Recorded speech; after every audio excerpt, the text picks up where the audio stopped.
Good morning guys. Guys, punta tayo dito sa may nag-aani ng palay.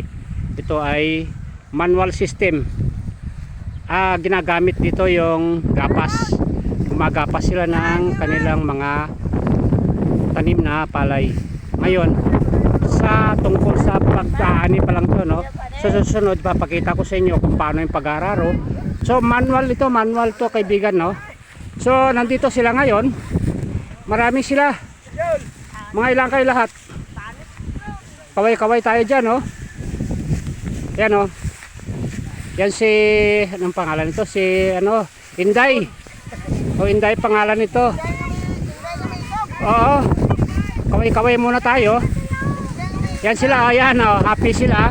So, dahil nga sa, ang paggagapas ng palay ay kailangan masaya.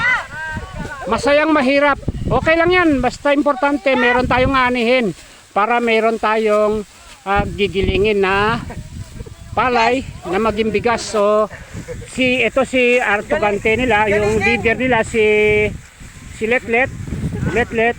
Nung nakaraan ginawa na kita ng isang video. So ngayon ang dami nila nandito na ba lahat? Kompleto na ba lahat? Ito si Eddie Boy, kapitbahay ko siya. Asan si Eddie Boy? Eddie Boy, nasaan? Ayun siya naka-blue. Ayun Tapos yan sila Kaway-kaway muna tayo diyan.